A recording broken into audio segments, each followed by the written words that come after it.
विघ्नहर्ता श्री गणेश, श्री गणेश, श्री गणेश। पिताश्री महादेव एवं माता के मध्य अलगाव की एक स्थिति ही उत्पन्न हो गई लंकेश, क्योंकि जहाँ एक और पिताश्री अपने जीवन में एक सच्चे भक्त की रिक्तता के एकाकीपन का अनुभव कर रहे थे, वहीं माता तो कुछ और ही समझकर पिताश्री पर अब संदेह प्रकट कर आहत एवं दुखी हो चुकी थी। स्वामी, महादेव के ही किसी वचनों के कारण देवी पार्वती इतनी आहत हुई हैं। इसलिए मुझे ही उनके निकट जाकर उन्हें सांत्वना देनी होगी, अन्यथा सृष्टि संकट में आ जाएगी। एक विचित्र, एक अपूर्णता का आभास हो रहा है। मुझे अपना जीवन एकाकी प्रतीत हो रहा है, एकाकी प्रतीत हो रहा है। देवी पार्वती,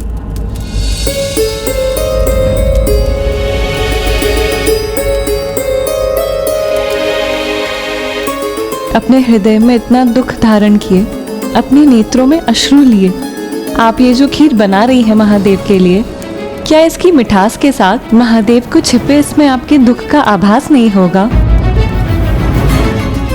महादेव ने मुझसे जो वचन कहे, उनका श्रवण कर मैं कितनी दुखी हूँ, ये तो उन्हें भी ज्ञात होना चाहिए ना।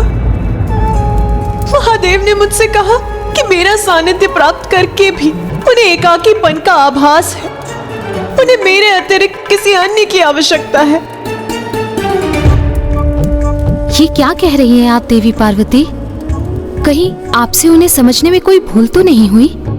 हाँ देवी पार्वती, आपके अतिरिक्त महादेव किसी अन्य का विचार करे, ये कैसे संभव है? क्योंकि आप तो महादेव के हृदय में वास करती हैं और आपके अतिरिक्त एकमात्र देवी गंगा ही है जिन्हें अपने पावन जलधारा को पृथ्वी पर प्रवाहित करने हेतु महादेव की जटाओं में स्थित होकर उनके समीप रहने की अनुमति प्राप्त है।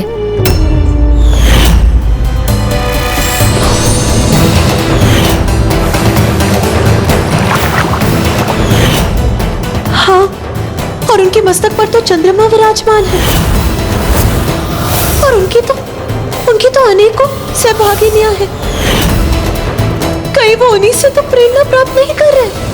आप व्यर्थ ही इतनी चिंतित और दुखी हो रही हैं। मुझे विश्वास है ऐसा कुछ नहीं है जो आप सोच रही हैं। किंतु भ्राता महादेव के हृदय में क्या है, इसका और अनुमान लगाने के पूर्व मैं स्वयं उनके निकट जाकर उन्हीं से इस प्रश्न का उत्तर प्राप्त करती हूँ।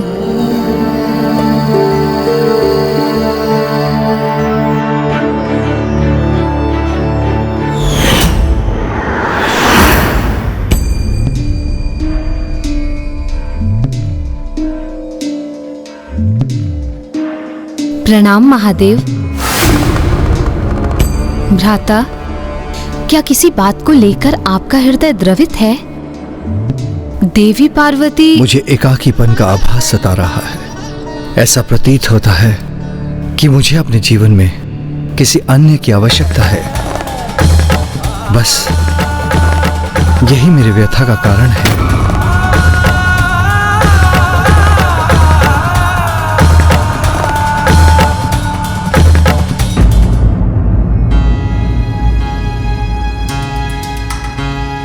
अर्थात ये सत्य है, महादेव किसी का साथ पाने के लिए इतने अधीर हैं। तो फिर ठीक है, मैं भी स्वामी को खीर का प्रसाद नहीं प्रस्तुत करूंगी।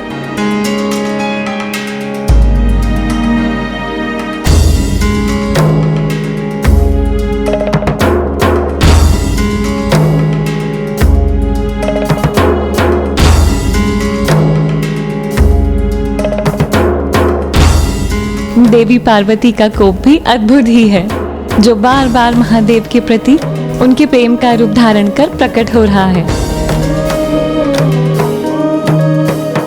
मुझे ज्ञात है, स्वामी के मेरे समक्ष होने पर मैं उनसे कितनी भी कुपित क्यों ना हो जाऊं, मैं स्वयं को उनकी सेवा करने से कदापि नहीं रोक सकूंगी। इसीलिए अब यही उचित होगा कि मैं शीघ्र कैलाश छोड़कर अपने पिताश्री महाराज हिमावत के निवास पर चली जाऊं। तब ज्ञात होगा इन्हें कि एकाकीपन क्या और कैसा होता है।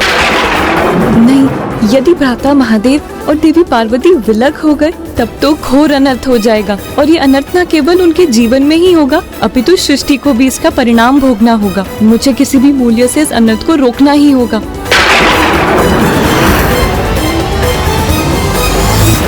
ये स्थिति तो निरंतर विकट होती जा रही थी, क्योंकि कोई भी ये ज्ञात नहीं कर सका कि पिताश्री को तो मात्र अपने परम भक्त का सानिध्य प्राप्त करने की उत्सुकता थी, और उनकी उस मनोदशा को सभी समझने में असमर्थ हो रहे थे।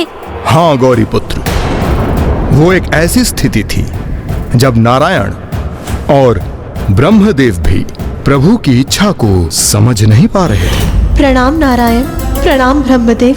अब तो आप दोनों को भी ये ज्ञात हो गया होगा कि यहाँ मेरी कैसी अवहेलना हुई है। अब आप दोनों ही बताइए, क्या अब मेरा एक पल भी यहाँ उपस्थित रहना उचित होगा? शांत हो जाइए देवी पार्वती, अपने क्रोध पर नियंत्रण रखिए।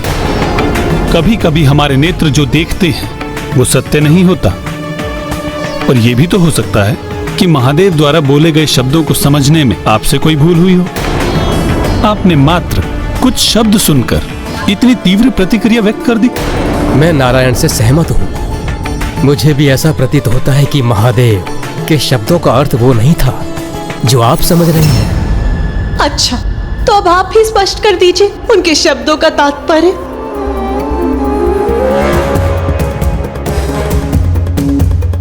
मेरा प्रश्न सुनकर निरुत्तर हो गए ना आप दोनों? इस प्रकार शांत मत रहिए, समझाइए मुझे स्वामी के शब्दों का अर्थ। यदि आप भी कुछ कहने में असमर्थ हैं, तो फिर आप अपने भोलेनाथ को उचित ठहराने का प्रयास मत कीजिए। किंतु उन्हें ये कहने में तनिक भी संकोच नहीं हुआ कि मेरी उपस्थिति होने पर भी उन्हें एकाकीपन का आभास हो रहा है। तब तो मेरा यहाँ एक पल भी रुकने का कोई औचित्य नहीं। और अब आप में से कोई भी मुझे यहाँ रोकने का तनिक भी प्रयास मत कीजिएगा, क्योंकि मैं यहां से प्रस्थान करने का निर्णय ले चुकी हूं। अद्भुत सौंदर्य है।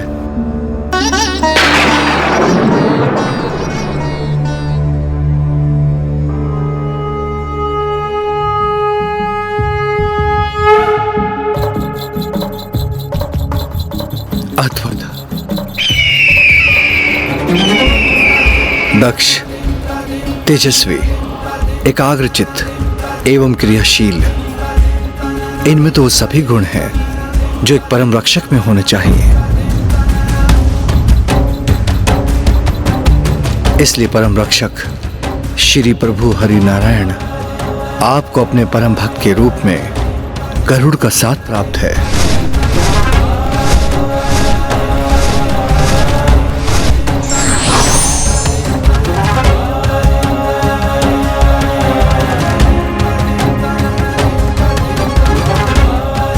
सौम्यता, पवित्रता, तेजस्विता एवं सौंदर्य अर्थात ये हंस उन सभी गुणों से संपन्न है जो ज्ञान के प्रतीक है। इसलिए समस्त ज्ञान के स्वामी, इसलिए श्री प्रभु ब्रह्मदेव को अपने परम भक्त के रूप में हंस का सानिध्य प्राप्त है।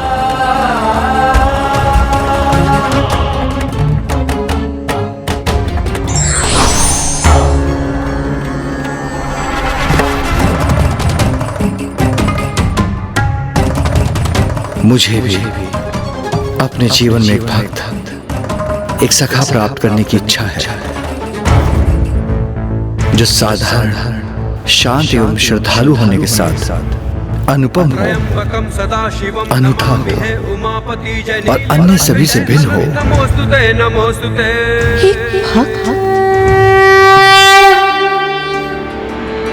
महादेव को कुछ और नहीं, मात्र एक भक्त, एक सखा की आवश्यकता का आभास हुआ था जो सदैव उनके साथ रह सके, उनकी सेवा कर सके, उनका वाहन बन सके। जैसे मेरे पास गरुड़ है और ब्रह्मदेव के पास हंसराज। अब जब सत्य उजागर हो ही गया है तो आपकी चिंता भी अवश्य दूर हो गई होगी देवी पार्वती। भोलेनाथ तो वास्तव में ही बहुत भोले हैं। मुझे अपनी इतनी छोटी सी चिंता नहीं समझा सके।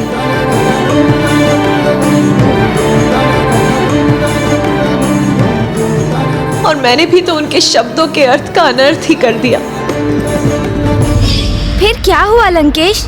क्या नंदी जी का साथ प्राप्त करने के लिए मामी जी और मामा श्री हरि नारायण उनके सहायक बने? क्योंकि वो तो उनके लिए कुछ भी करने के लिए तत्पर थे। अवश्य तत्पर रहते थे, क्योंकि उन्हें भी तो समय समय पर प्रभु की सहायता की आवश्यकता होती है। किंतु हमें नारायण पर केंद्रित ना होकर मेरे प्रभु महादेव शिव शंकर शंभु की कथा में स्थिर रहना चाहिए। सत्य तो ये था कि उस समय नंदी जी को कोई ढूंढ कर नहीं ला सकता था, क्योंकि उनका उस समय तक जन्म भी नहीं हुआ था। उस समय तक जन्म भी नहीं हुआ। उस समय तक जन्म भी नहीं हुआ। उस समय तक जन्म भी नहीं हुआ। और आपके प्रिय मामा जी श्री हरि नारायण उस समय इस समस्या का समाधान ढूंढने में असमर्थ थे। वो तो मेरे पर पितामह ब्रह्मदेव थे, जिन्होंने इसका सुझाव दिया। हमें महादेव को उनकी इस अवस्था से बाहर निकालने के लिए उन्हें उनके परम भक्त से मिलवाना ही होगा। किंतु वो कौन है और कहाँ है जो महादेव के सखा बनने के योग्य है? महादेव के सखा तो वही हो सकते हैं जो महादेव के समान हो,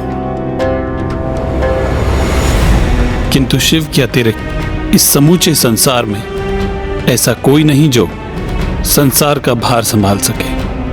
और फिर सखा तो वही होता है ना, जो बिना कुछ कहे अपने सखा के मन के भाव को ज्ञात कर सके। किंतु प्रभु भोलेनाथ के मन में क्या है, उनके अतिरिक्त कौन जान सकता है? अर्थात इस संपूर्ण घटनाक्रम का तो एक ही अर्थ है कि महादेव शीघ्र ही नवीन अवतार लेने वाले हैं।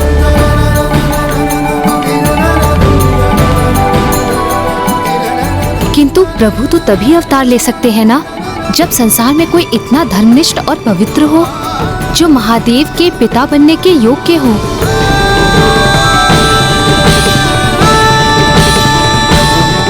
शिलाद, शिलाद, शिलाद, शिलाद। मुझे विश्वास है शिलाद इस सौभाग्य के योग्य है।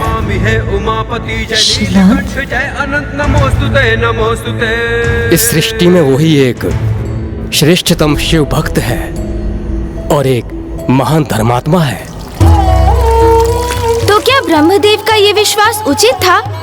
क्या वो ऋषि शिलाद ही थे जिनके यहाँ पिता श्री महादेव अवतार लेकर जन्म लेने वाले थे? तब तो पितामह ब्रह्मदेव के सुझाव पर स्वयं त्रिदेवियों को भी विश्वास नहीं हो रहा था कि ऋषि शिलाद ही प्रभु के अगले अवतार के पिता बनने वाले थे। किंतु ऐसा क्यों था लंकेश? क्योंकि जब उन्होंने ऋषि शिलाद के जीवन का ध्यान से अवलोकन किया तो उन्हें उसमें कुछ भी असाधारण दिखाई नहीं दिया। कौन है ये ऋषि शिलाद जिनका उल्लेख ब्रह्मदेव कर रहे हैं?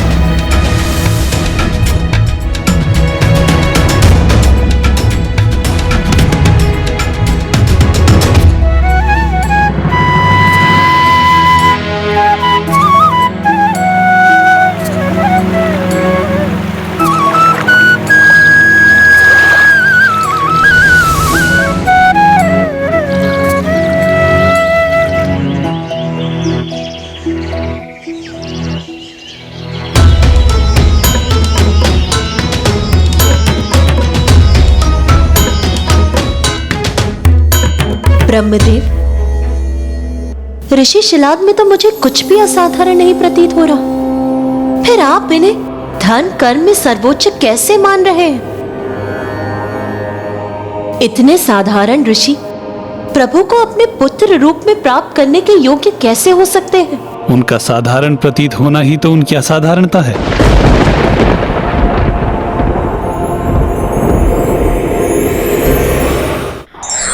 सांसारिक लालसाओं से दूर रहकर एक साधारण जीवन का व्यापन करना कहीं अधिक कठिन कार्य होता है। एक बार आप विस्तार से उनके जीवन के प्रत्येक क्षण को मेरी दृष्टि से देखिए।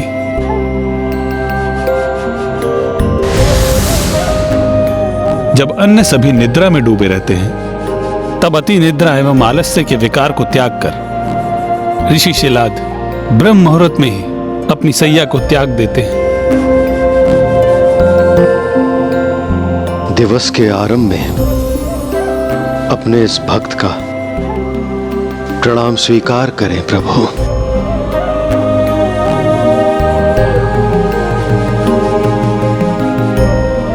प्रणाम भूमि माता।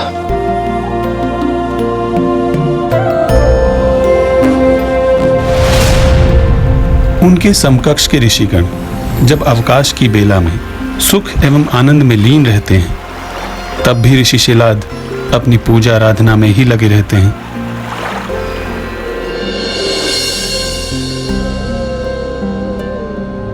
जब अन्य सभी मनोरंजन एवं आनंद प्राप्ति के प्रति आकर्षित होते हैं, ऋषि शिलाद ने किसी प्रकार के सांसारिक आनंद और न ही व्यर्थ विश्राम के विकार से प्रभावित होते हैं।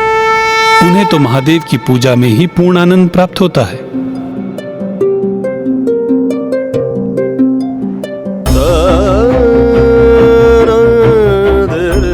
जब अन्य सभी स्वादिष्ट व्यंजन एवं मिष्ठानों के प्रति आकर्षित होते हैं, ऋषि शिलाद एवं लालच रूपी विकारों से तनिक भी आकर्षित हुए बिना साधारण सात्विक भोजन प्राप्त कर आनंदित होते हैं।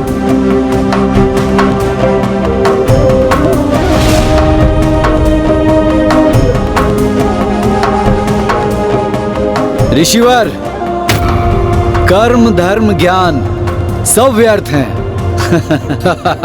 धन प्राप्ति में रुचि रखिए। यहाँ आइए, कदाचित आपका भाग्य आपका साथ दे जाए।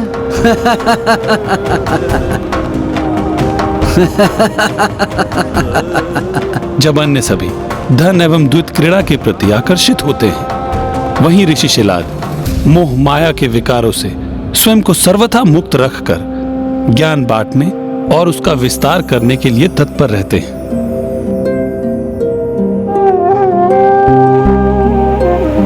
हे प्रभु, मेरा संध्या वंदन स्वीकार करें।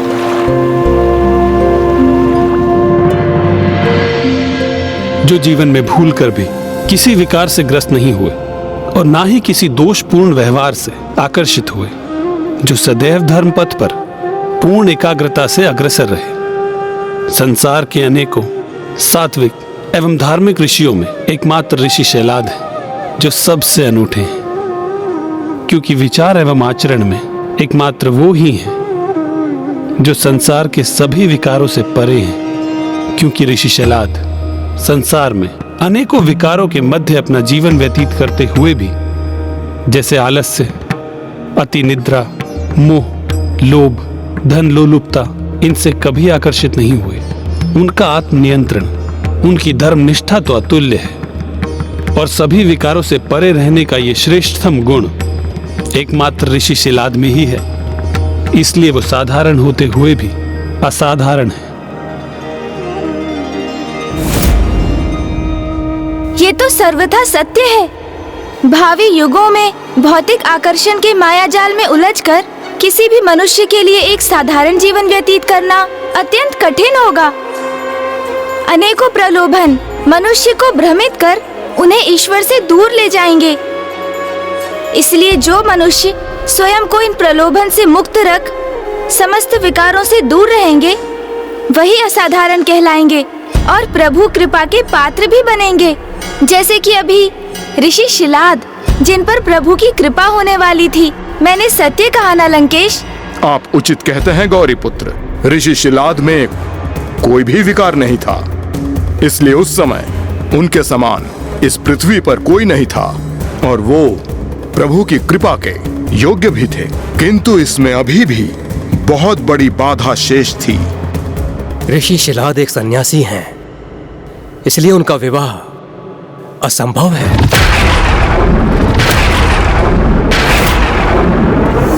ब्रह्मदेव फिर स्वामी ऋषि शिलाद के पुत्र के रूप में कैसे जन्म ले सकेंगे? इसका तो केवल एक ही उपाय है कि ऋषि शिलाद को महादेव की तपस्या कर उनसे वरदान प्राप्त करना होगा कि महादेव उनके यहाँ पुत्र के रूप में जन्म ले। किंतु प्रभु, एक सन्यासी ऋषि जिसने पूर्व ही अपने परिवार का परित्याग कर दिया हो, वो एक पुत्र की कामना क्यों करेगा? आप सर्वथा उचित कह रही हैं देवी लक्ष्मी,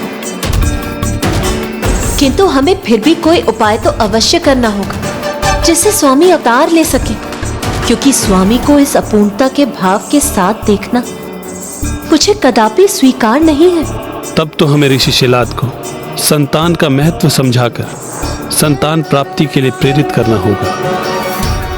ब्रह्मदेव, आप देवराज इंद्र को आदेश दें कि वो स्वर्ग लोक में एक महायज्ञ का आयोजन करें और सभी ऋषि मुनियों को आमंत्रित करें, और शेष उपाय आप मुझ पे छोड़ दीजिए। श्री हरि नारायण की क्या युक्ति थी? वो क्या करने जा रहे थे लंकेश? चतुराई भरी योजना का निर्माण कर अपने कार्य को सिद्ध करना, यही तो नारायण सदैव करते हैं। किंतु हम नारायण की बात फिर से क्यों कर रहे हैं? मुझे तो मेरे प्रभु शिव शंकर शंभु की कथा पर ही स्थिर रहना है।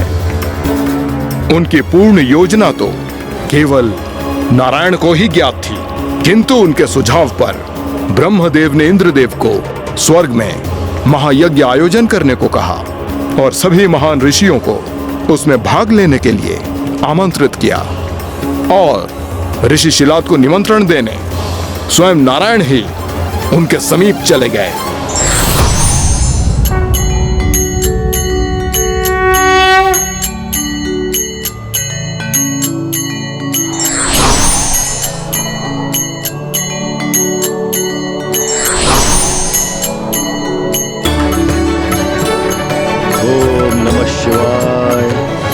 ओम नमः शिवाय, ओम नमः शिवाय, ओम नमः शिवाय, ओम नमः शिवाय,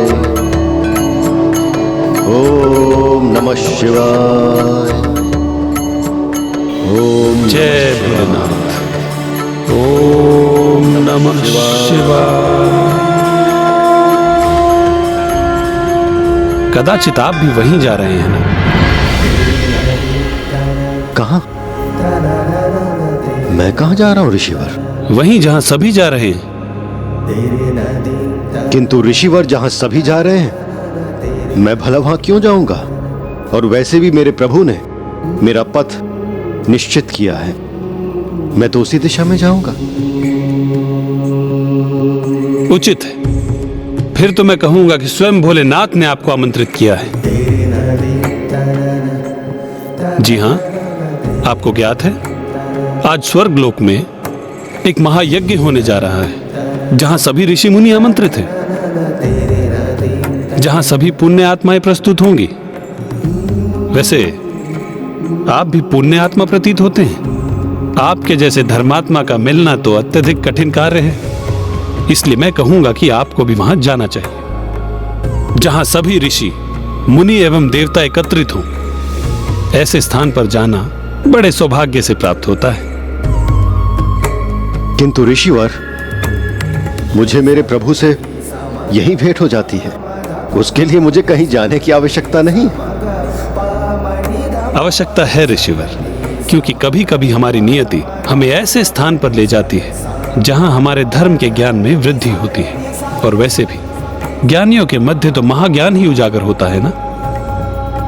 और मुझे तो पूर्ण विश्वास है कि प्रभु भोलेनाथ ने इस मंदिर में हमारे मिलने का संजोग इसी कारणवश बनाया था। मैं आशा करता हूं कि हमारी अगली भेंट स्वर्गलोक के महायज्ञ में ही होगी।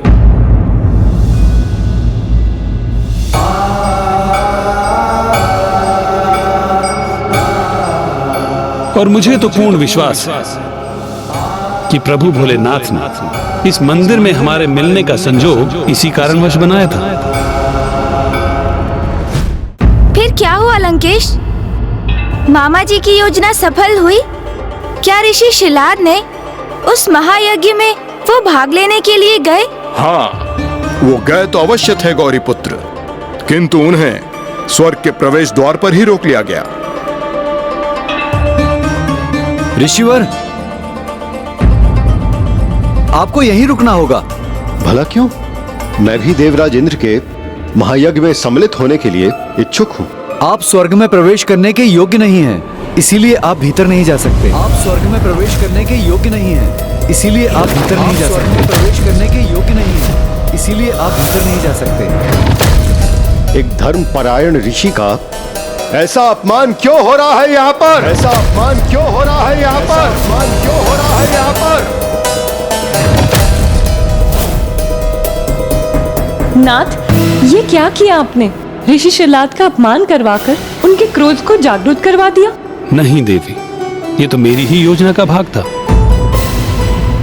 और मैं आशा करता हूं कि वो सफल भी रहेगी, क्योंकि अब जो होने जा रहा है उसके पश्चात तो ऋषि शिलाद पुत्र प्राप्ति के लिए अवश्य विवश हो जाएंगे। प्रणाम देवराज इंद्र। आपके द्वारपाल के अनुसार मैं आपके स्वर्गलोक में प्रवेश करने के योग्य नहीं हूं, किंतु मैं तो सदा ही विचार और आचरण से धर्मनिष्ठ और पाप रहित रहा हूं। प्रभु शिव की आराधना किए बिना मेरा एक दिन भी नहीं बीता। मैं एक सत्पुरुष की प्रेरणा से यहाँ महापुरुषों की संगति में ज्ञान अर्जित हेतु आया, उसका ये दुष्परिणाम प्राप्त हो रहा है मुझे। तो फिर आप ही बताइए देवराज इंद्र, आपके अनुसार मैं आपके स्वर्गलोक में प्रवेश करने के अयोग्य हूँ या फिर आपका स्वर्गलोक ही मेरे लिए योग्य नहीं है? ऋषिवर, आप व्यर्थ में ही क्रोधित हो रहे हैं। मेरे द्वारपालों ने जो कहा वो सर्वथा उचित है। आप स्वर्ग में इसलिए प्रवेश नहीं कर सकते क्योंकि आप बस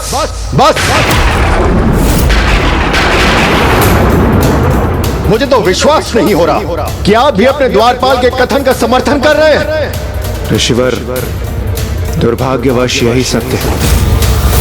आप एक सन्यासी ऋषि हैं, अविवाहित हैं और संतान रहित हैं। इसलिए आपके स्वर्ग में प्रवेश करने हेतु आपके पूर्वजों की अनुमति प्राप्त नहीं होगी, जिसके बिना स्वर्ग में प्रवेश करना असंभव है। और पूर्वजों की इस अनुमति के लिए संतान प्राप्ति अत्यंत अनिवार्य है, क्योंकि बस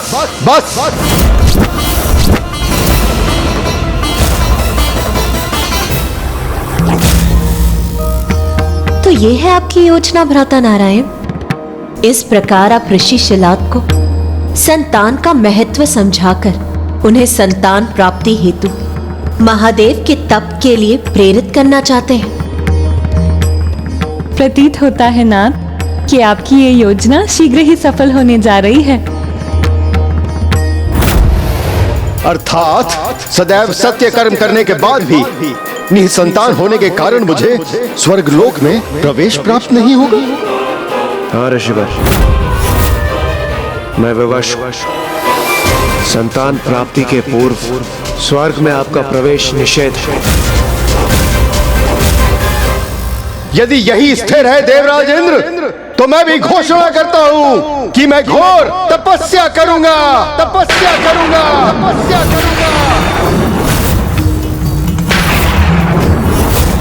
नारायण, जो आपने सोचा था वही सफल होता प्रतीत हो रहा है। अब ऋषि शिलाद पुत्र प्राप्ति के लिए महादेव की घोर तपस्या करने वाले हैं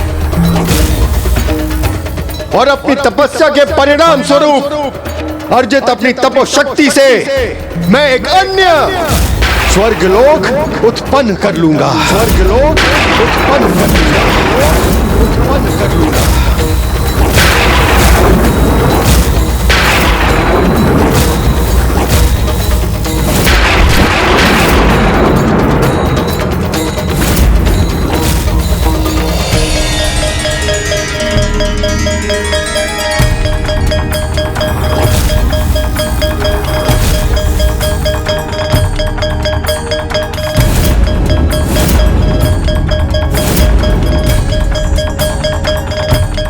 आप एक सन्यासी ऋषि अविवाहित हैं और संतान रहित, इसलिए आपके स्वर्ग में प्रवेश करने आपके पूर्वजों की अनुमति प्राप्त नहीं होगी और पूर्वजों की इस अनुमति के लिए संतान प्राप्ति अत्यंत अनिवार्य है। और अपनी तपस्या के परिणाम स्वरूप अर्जित अपनी तपोशक्ति से मैं एक अन्य स्वर्गलोक उत्पन्न कर लूंगा।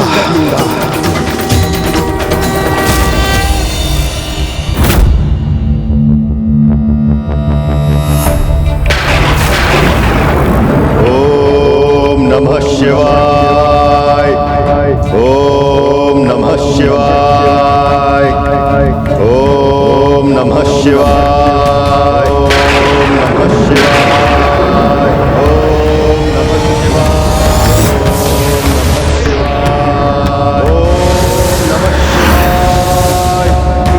ओम नमः शिवाय, ओम नमः शिवाय, शिवाय। अर्थात मामा जी की योजना असफल हो गई, क्योंकि ऋषि शिलाद ने तो संतान प्राप्ति के स्थान पर एक नवीन स्वर्गलोक के निर्माण हेतु तपस्या करने का प्रण कर चुके थे।